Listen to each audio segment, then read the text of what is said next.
Cette histoire parle d'espoir, de confiance, de service et d'amour. Elle raconte les origines et le développement d'un hôpital flambant neuf à Bujumbura, la capitale économique du Burundi. Le Burundi est un petit pays situé en Afrique centrale, à la frontière du Congo, du Rwanda et de la Tanzanie. Bujumbura est situé au nord du lac Tanganyika, à 2 pas de la frontière avec la République démocratique du Congo.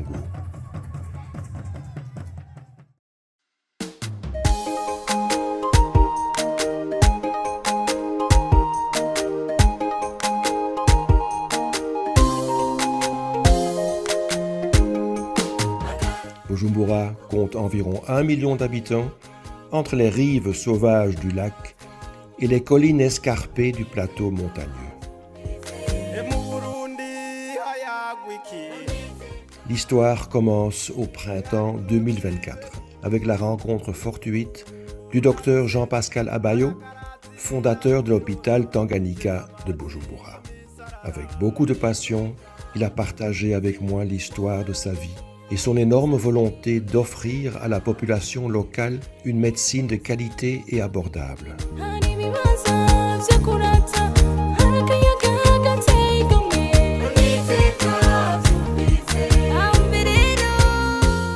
Après des années d'économie et d'emprunt, la construction d'un hôpital flambant neuf a débuté en 2018, au cœur de la ville. Cet hôpital avait pour but de fournir tous les services médicaux et des soins de haute qualité. Humanité, qualité et modernité seraient les maîtres mots de ce nouvel hôpital. Toutes les spécialités médicales et chirurgicales devaient être proposées. Et pour cela, il avait besoin de spécialistes qualifiés. Seuls les services de chirurgie vasculaire et cardiaque manquaient encore à sa liste. Il était toujours à la recherche d'un chirurgien vasculaire et son appel n'était pas tombé dans l'oreille d'un sourd. Il avait trouvé la personne parfaite. Un chirurgien vasculaire récemment à la retraite, dynamique et enthousiaste, qui avait suffisamment de temps et d'énergie pour faire démarrer ce projet.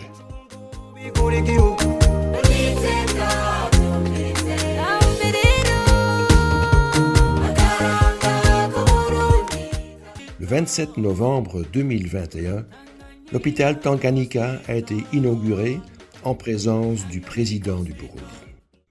L'afflux de patients était très important et il est vite devenu évident que l'hôpital était trop petit pour répondre à tous les besoins.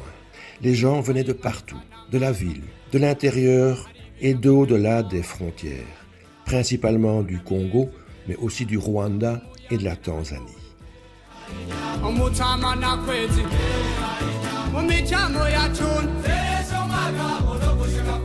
Un agrandissement était nécessaire et la construction d'une nouvelle aile débuterait en 2023 pour accueillir l'afflux de patients. En l'espace de 2 ans, un nouveau bâtiment a été construit, doublant la capacité d'admission à 200 lits.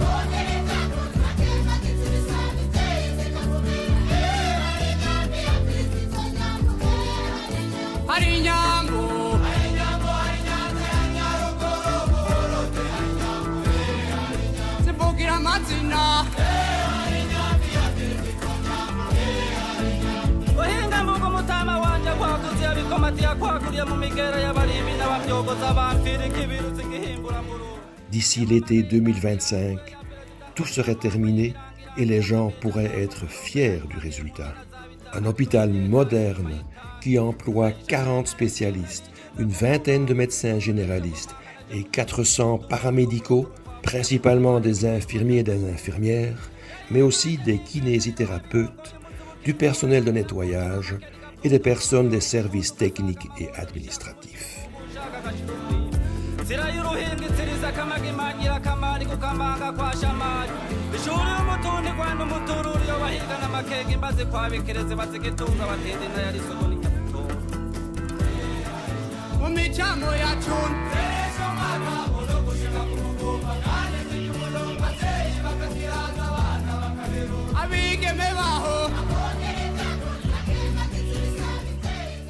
L'hôpital a entre-temps été équipé d'appareils médicaux lourds importés de l'étranger, notamment 2 scanners et un appareil d'IRM.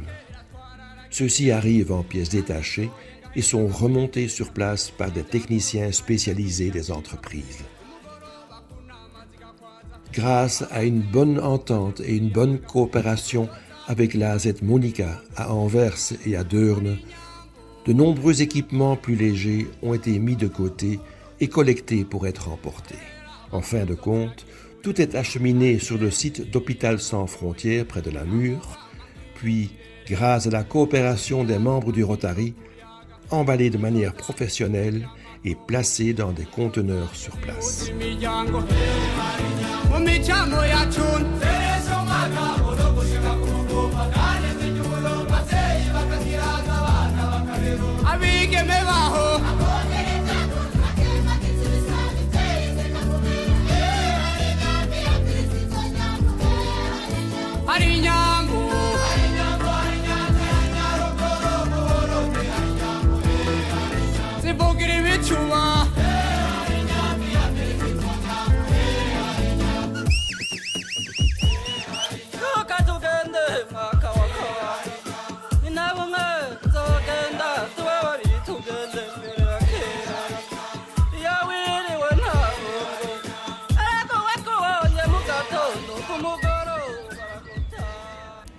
Ceux-ci seront ensuite expédiés du port d'Anvers à Mombasa, au Kenya, puis transportés par route avec des camions jusqu'à l'hôpital Tanganyika à Bujumbura.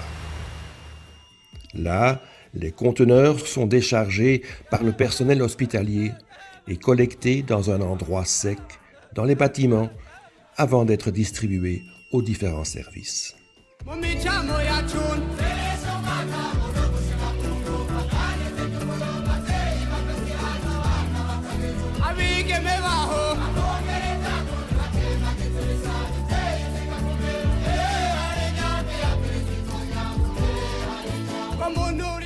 L'hôpital Tanganyika dispose d'un équipement moderne qui lui permet d'offrir une médecine de haute qualité à la population.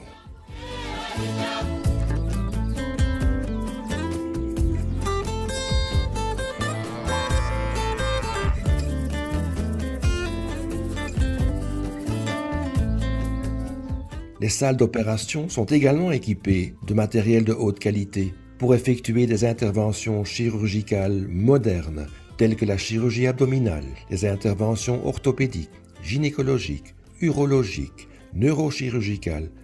Tout est possible à l'hôpital Tanganyika. Seule la chirurgie vasculaire et la chirurgie cardiaque font encore défaut. La médecine interne, elle, est également bien développée, avec un tout nouveau laboratoire moderne récemment installé.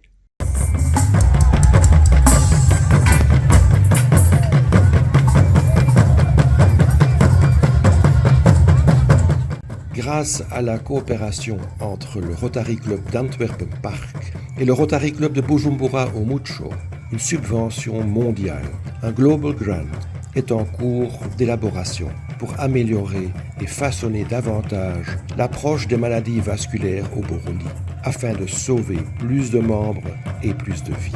Le projet se compose de 3 volets. Le premier, c'est l'enseignement, l'instruction du personnel médical et paramédical sur les maladies vasculaires. Comment les reconnaître, quels tests réaliser, comment les prévenir et quels traitements proposer et mettre en œuvre.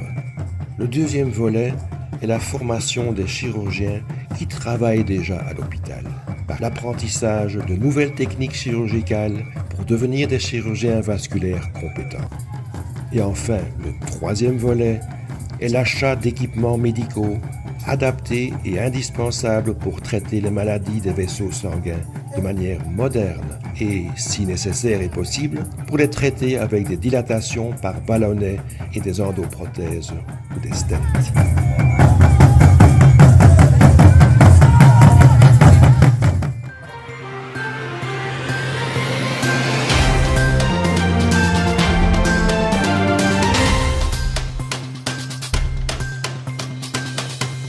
L'hôpital Tanganyika Hospital a procédé au lancement d'un centre de référence en chirurgie vasculaire.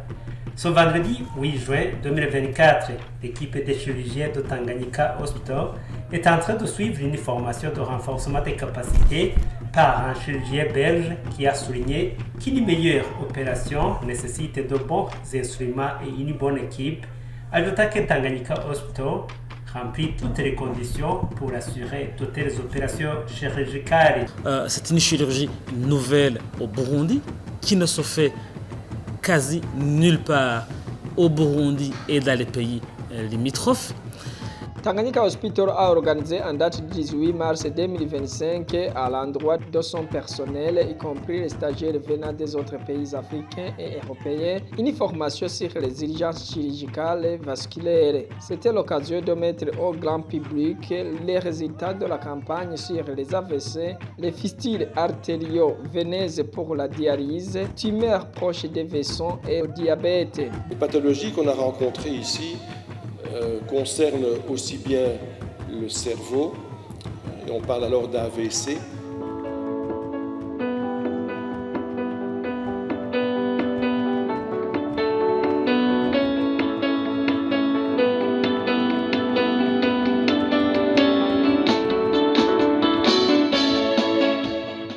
Ce qui est fréquent ici au Burundi, ce sont les pieds diabétiques, c'est-à-dire donc des obstructions d'artères du membre inférieur où le pied risque de se nécroser et d'être perdu définitivement suite à des amputations. À côté de ça, il y a aussi les ulcères variqueux, donc une insuffisance veineuse qui se traite différemment que les pieds diabétiques. Mais ça aussi, ça pose un gros problème ici au Burundi. C'est un fait qu'il y a beaucoup de maladies vasculaires ici au Burundi et qui sont méconnues. Beaucoup de gens ignorent ce qu'ils ont, ignorent qu'ils ont un problème important, ne viennent pas consulter les médecins, sont plutôt fatalistes et restent chez eux avec leurs problèmes, se disant « on ne peut quand même rien faire ». Ça n'est pas vrai. La chirurgie vasculaire est une spécialité spécifique dans la chirurgie, mais elle est à la portée de tout chirurgien général qui sait opérer. Donc dire que la chirurgie vasculaire n'est pas réservée au Burundi ou à l'hôpital Tanganyika, c'est une erreur. On peut sûrement aider les malades qui souffrent de maladies vasculaires. D'autre part, il y a aussi eu la formation en salle d'opération avec les médecins et surtout les chirurgiens. Il y a eu aussi la formation des examens diagnostiques et là je pense surtout à l'écho-Doppler qui est un instrument indispensable pour pouvoir examiner convenablement les malades vasculaires. Bien, j'ai eu l'occasion de pouvoir donner une formation au personnel de l'hôpital, que ce soit les médecins, les spécialistes ou le personnel infirmier. C'est quelque chose qui est très important parce que le tout commence par une bonne formation, une bonne connaissance de la pathologie vasculaire, donc des maladies vasculaires.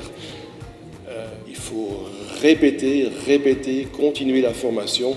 Donc à chaque fois que je serai ici, ce sera à chaque fois pour continuer à former le personnel médical et paramédical. L'objectif de ce genre de formation, c'est la mise à niveau du personnel de Tanganyika Hospital, médecins tant qu'infirmiers, parce que on a découvert au fil du temps que beaucoup de médecins ne maîtrisent pas encore c'est d'abord la claudication.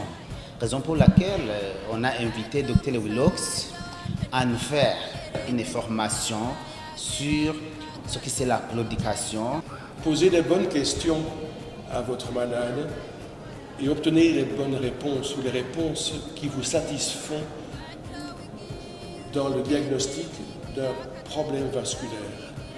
Il faut, au bout de votre anamnèse, de votre questionnaire, il faut que vous sachiez si oui ou non c'est un problème vasculaire. C'est tellement important et tellement simple en posant les bonnes questions, suivi d'un bon examen clinique pour déjà éliminer ou confirmer la présence d'une cause vasculaire pour le problème de votre malade. Nous remercions Dr Willox, qui est un expert belge, chirurgien vasculaire, pour cette valeur ajoutée qui vient encore une fois de plus de donner au personnel médical ici à Tanganyika, surtout plus chez nous les généralistes.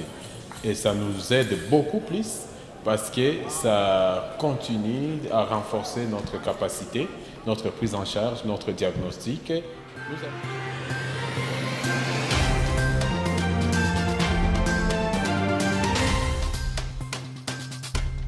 En marge de la célébration de la semaine de la diaspora burundaise, une délégation de haut niveau a effectué ce jeudi le 31 juillet 2025 dans la ville de Bujumbura une visite guidée à Tanganyika Hospital afin de se rendre compte des réalisations d'un membre de cette diaspora, le docteur Jean-Pascal Abayo. Au cours de cette visite dans les différents services du hôpital, les membres de la diaspora burundaise ont pu découvrir des équipements chirurgicaux de pointe présentés par le docteur Patrick Willox, expert chirurgien vasculaire belge et président du club Rotary Antwerpen Park basé à Anvers en Belgique. Ce dernier a un projet visant à former des médecins burundais aux pathologies vasculaires en leur transmettant les compétences nécessaires dans son domaine. Il souhaite également contribuer à la création d'un service de chirurgie vasculaire à Tanganyika Hospital équipé de techniques modernes uniques au Burundi et dans les pays limitrophes.